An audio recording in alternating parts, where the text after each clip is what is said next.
Among other things, I'm actually going to give you a lecture in queue management theory as it applies to agile software development.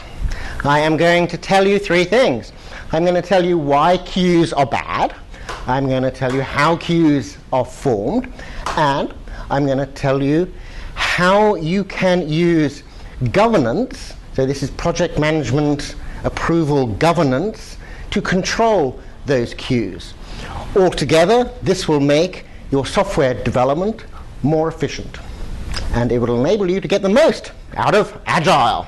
So, back to the real important question, and that is, how long does it take to make a cup of coffee? Now, if you go into Starbucks, they will pour you a cup of coffee. Now, depending on what kind of coffee it is, whether it's a drip coffee or a latte or a frappuccino or whatever else you like to imbibe in the morning, it'll take a variety of different times. Let's say on average it takes 1 minute for them to make that cup of coffee, on average. But, of course, you're not the only person arriving at Starbucks waiting for a cup of coffee, and what they tend to do is they will stack up orders. So these are all of the orders waiting to be made, and that, ladies and gentlemen, is a queue. Now, why are queues bad? Queues are bad for a variety of different reasons. For one thing, queues are expensive. Why are queues expensive? Well, they've taken time and effort for somebody to go in and scribble something on that. They had to write it down, and they've had to place it down, and there it is sitting there in the queue.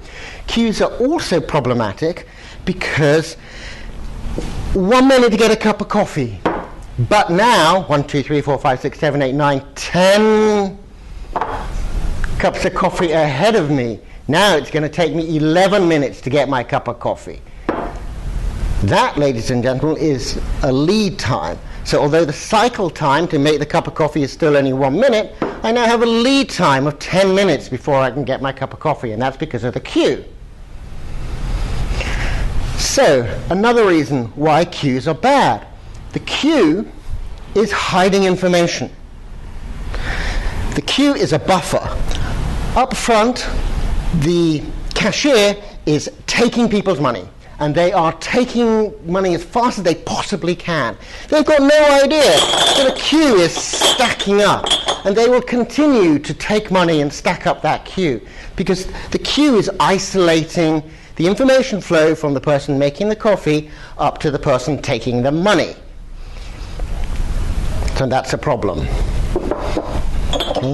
And also, if there was something going, maybe the coffee machine broke down, how's the cashier going to know? We could be waiting a long time for our cup of coffee. Right, so how do queues get formed? Well, we've seen one way that queues get formed is through variability of the input process. So, well, actually the variability of the production process, which is the service process, and the arrival process. So coffee is being ordered at a random frequency, at a random time, and it's taking some variable amount of time to make the cup of coffee, depending on whether it is a drip coffee or a latte, for example. Okay? And that variability generates a bit of a queue. And if we look in software development, and we're talking about software stories in this case, even when they're estimated, there's going to be a wide range of variability in those estimates. It's very difficult to know exactly how long it's actually going to take to build a particular piece. So the service process is highly variable. Okay? So that's going to generate a queue in the same way that we've seen the barista here. Another thing that contributes to queues is capacity utilization. So I'm not going to go into the big theory here and say we're just having a conversation over coffee. So I'm not going to go through the mathematics. But if you manage your process at 100% capacity, then mathematically you will get an infinite queue size. This is bad, because as we said, queues are bad. So in the previous example, let me give you a little exercise for you to think about during the speech. If that barista takes on average 1 minute to make a cup of coffee, how many cups of coffee in 1 hour should we be able to order? Okay? All right, think about that. Okay? So we can see with this chart then, you don't want to be working your team at a high capacity rate. Right? If we're talking about what we can do about managing about managing queues, the first thing that we can tackle is through the governance process. We can tackle variability. Now you might be thinking, it doesn't really matter the fact that the estimates aren't accurate, because as a whole, the variability should even out. You'd have some pluses and some minuses, but you'd be wrong. Take this example. So this is a flip of a coin, and it's the net amount of heads versus tails. And you would expect that if you flipped 1,000 coins, a coin 1,000 times, then that would average out as 0. But that is not the case with random processes. Random processes do not trend to mean. They actually drift out of control. And once a random process starts to go out of control, once that queue begins to build up because you've got all these net heads, you are never going to get back to 0. That queue will not magically disappear just because of random processes. And that's an important thing to realize. You actually have to have some way of managing that queue.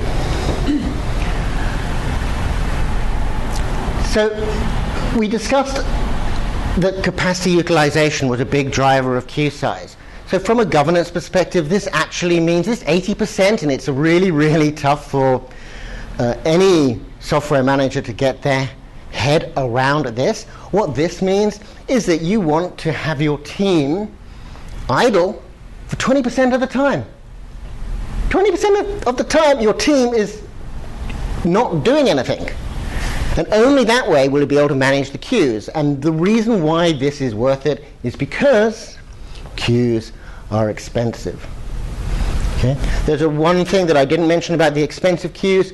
Queues mean that it's uncertain when you put something in the queue when you're actually going to get it out.